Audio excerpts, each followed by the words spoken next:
Good evening, and welcome to our extended news bulletin. Tonight, we bring you updates from around the globe, covering a range of significant events. Let's delve into the latest developments. Earthbeat, pulse of the planet. In response to the recent attack on the Iranian consulate in Damascus, Iranian Foreign Minister Hossein Amir Abdollahian emphasized the necessity of legitimate defense when Israel violates diplomatic immunity and international law. He criticized Germany's stance on the attack and called for neutrality in efforts to broker a ceasefire in Gaza. Meanwhile, German Foreign Minister Annalena Baerbock urged both Iran and Israel to exercise restraint, emphasizing the importance of avoiding further escalation in the region. Supreme Leader Ayatollah Ali Khamenei warned that Israel would be punished for the attack, while Israeli Foreign Minister Israel Katz reaffirmed Israel's readiness to retaliate against any Iranian military strike. Tensions between Iran and Israel have heightened amid the Gaza conflict and related events in the region. The recent escalation of tensions in the Middle East, prompted by Iran's threat to strike Israel, has led to calls for restraint from Russia and Germany. Prime Minister Benjamin Netanyahu reaffirmed Israel's commitment to defending itself and stated readiness to meet all security needs. Iran has vowed revenge for the airstrike on its embassy compound in Damascus, further exacerbating regional tensions already heightened by the conflict in Gaza. German Foreign Minister Annalena Baerbock urged Iran to exercise maximum restraint to avoid further escalation, while Russia advised against travel to the region, especially to Israel, Lebanon, and the Palestinian territories. U.S. President Joe Biden emphasized the U.S.'s unwavering commitment to Israel's security amid threats from Iran and its proxies. The situation has also impacted air travel, with Lufthansa suspending flights to Tehran and other airlines adjusting their operations amid concerns over the closure of Iranian airspace for military drills. In a rare interview with Newsweek magazine, Indian Prime Minister Narendra Modi emphasized the urgency of addressing border disputes with China to improve bilateral relations. The India-China border, spanning over 3,440 kilometers in the Himalayas, has been a long-standing source of tension between the two nations. Modi's comments come amid accusations from opposition parties regarding reported Chinese incursions along the border. While not directly addressing these allegations, Modi stressed the importance of peaceful relations between India and China for the entire region and the world. He highlighted the need for positive and constructive bilateral engagement at diplomatic and military levels to restore and sustain peace and tranquility at the borders. Modi also discussed India's role as a manufacturing hub and the country's attractiveness for global supply chain diversification. The interview, published just days before India's general election, covered various topics including discrimination against minorities and press freedoms, with Modi dismissing allegations and asserting the thriving nature of minorities in India.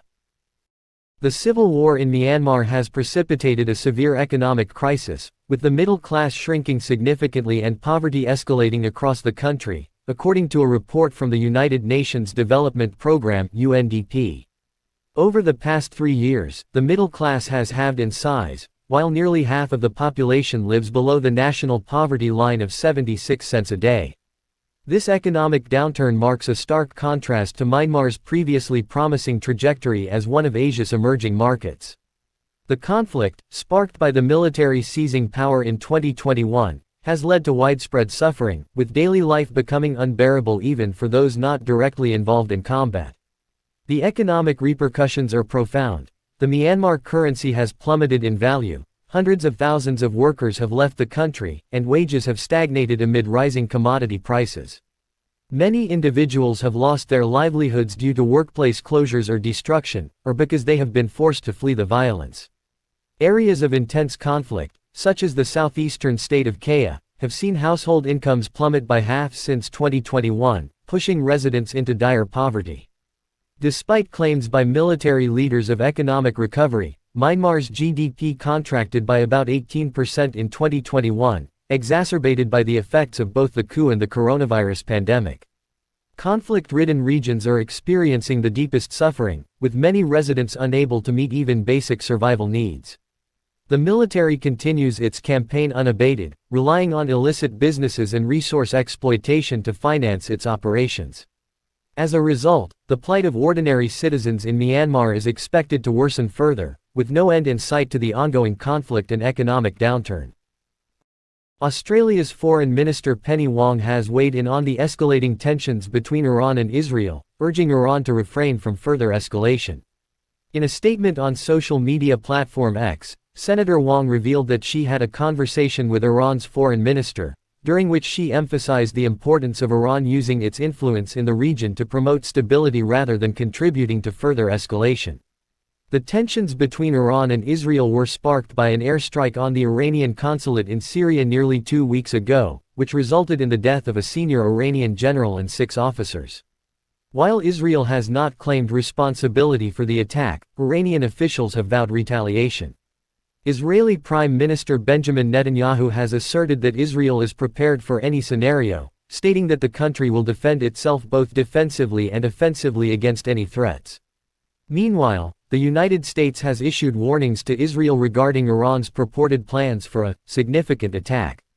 President Joe Biden reiterated the U.S.'s unwavering support for Israel, emphasizing the strong bond between the two countries amid the escalating tensions in the Middle East.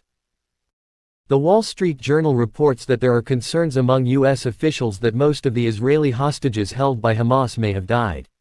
Despite ongoing negotiations for a hostage release deal and a ceasefire, Hamas sources suggest they are unable to produce the 40 living hostages, including elderly individuals, women, and female soldiers, demanded by Israel. It's believed that out of the 129 hostages abducted by Hamas on October 7, 34 have been confirmed dead by the Israel Defense Forces (IDF). However, both Israeli and American officials privately estimate that the actual number of deaths could be much higher. Some U.S. estimates suggest that the majority of the hostages may already be deceased, although this information is limited and relies partly on Israeli intelligence. U.S. officials speculate that some hostages may have been killed during Israeli airstrikes on Gaza, while others may have succumbed to health issues or injuries sustained during their capture. Despite efforts to secure their release, including a week-long truce in late November during which 105 hostages were freed, the fate of many remains uncertain.